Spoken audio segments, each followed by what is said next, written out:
Good evening Yasmin. Good evening sir. நம்ம எங்கே வந்துருக்கோம் தெரியுமா இப்போ? HDFC பேங்க்குக்கு வந்திருக்கோம். எதுக்காக? ஏபிஐ அக்கௌண்ட்ஸ் வாங்க வந்திருக்கோம் சார். அது என்னப்பா, என்ன யூஸ் ஆகும் ஏபிஐ அக்கௌண்ட்டு? என்ன பர்பஸ்னால் நம்ம வந்து இனிமேல் வந்து நம்ம பில்லிங்க்கு ஏற்ற நம்ம பேமெண்ட்ஸ் பண்ணால் அது அப்போ தான் எடுத்துக்கிறோம். ஆக்சுவலாக சிஸ்டம் அந்த மாதிரி செட் பண்ணியிருக்கோம். இப்போ செட் பண்ண போகிறோம். சூப்பர். ஸோ நான் அதை பற்றி விளக்கமாக சொல்கிறேன் உனக்கு. அது என்ன ஏபிஐ அக்கௌண்ட் என்ன ஒன்றும் இல்லை. இப்போ நம்மக்கிட்ட வந்து கிட்டத்தட்ட ஒரு 250 ஃப்ரான்ச்சைஸி இருக்காங்க, ப்ளஸ் 200 டீலர்ஸ் இருக்காங்க.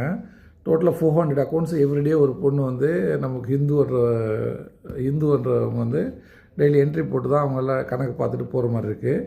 இப்போ நம்ம வாங்க போகிறது என்னென்னா நெஃப்ட்டு, அவங்க வந்து இல்லைன்னா ஆர்டிஜிஎஸ்ஸு, இல்லைன்னா ஜிபே எது பண்ணாலும், ஃபோன்பே எது பண்ணாலும் அவங்களுக்கு ஒரு அக்கௌண்ட் கொடுத்துருவோம்.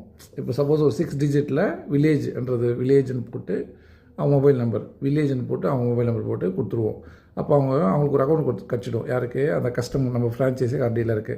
அவங்க என்ன பண்ணலான்னா அவங்க அக்கௌண்ட்லேருந்து இந்த ஏபிஐ அக்கௌண்ட்டுக்கு ட்ரான்ஸ்ஃபர் பண்ணிட்டாங்கன்னா சிஸ்டமே என்ன பண்ணிவிடும்னா நம்ம அக்கௌண்ட்டுக்கு கிரெடிட் பண்ணி அவங்க பேரில் ஒரு என்ட்ரி, எவ்வளோ அமௌண்ட்டுன்றது என்ட்ரி போட்டு விட்டுரும். ஸோ அப்போ அவங்களே ஆர்டர் போட்டுக்கலாம், அவங்களே பணத்தை அவங்களே பார்த்துக்கலாம். எல்லாமே ஈஸியாக இருக்கும். இது ரொம்ப நாளாக எனக்கு ரொம்ப ஆசையாக இருந்தது. என்ட்ரியே போட தேவையில்லை இனிமேல். ஸோ எந்த மிஸ்டேக்ஸ் நடக்காது. சிஸ்டம் அப்டேட் பண்ணுறதுனால ஸோ கணக்கு அதே பாதி கொடுத்துரும். ஸோ கிட்டத்தட்ட ஒரு நம்ம அப்டேட் சாஃப்ட்வேர் பண்ணி நம்ம குருசாமி சார் நல்லா ஸ்ட்ராங்காக இருக்கிறதுனால சாஃப்ட்வேரில் நம்ம டெக்னாலஜி ரொம்ப ஸ்ட்ராங்கு. பேருக்கு தான் பால் கம்பெனி, ஆனால் நம்ம சாஃப்ட்வேரில் கிங்கு. ஸோ இந்த விஷயம் புதுசாக ஒரு அப்டேட் எடுத்துன்னு வரோம். ஸோ நல்ல விஷயம். இது வந்து ஒரு 1 வீக்குள்ளே நமக்கு அப்டேஷன் ஆகிடும். அப்போது எல்லாருமே வந்து அந்த ஏபிஐ மூலிமா தான் பேமெண்ட் பண்ண முடியும். ஸோ அவங்களுக்கு வந்து இப்போது நான் பேமெண்ட் பண்ணிட்டேன், எனக்கு என்ட்ரி போடணும்னு காத்துன்னு இருக்க தேவையில்லை. அவங்க கஸ்டமருக்கும் ரொம்ப ஹாப்பி ஆகிடுவாங்க. அப்படி என்ட்ரி பேமெண்ட் பண்ணோடனே அடுத்த செகண்ட் அவங்க ஆர்டர் போடலாம். நம்ம வெப்சைட்டில் ஆல்ரெடி வெப்சைட் இருக்குது நமக்கு.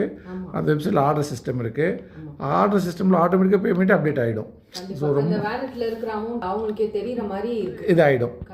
ரொம்ப நல்லாயிருக்கும். இப்போ ஐயோ அவங்க ஃபோன் எடுக்கலையே அந்த மாதிரி வரவே.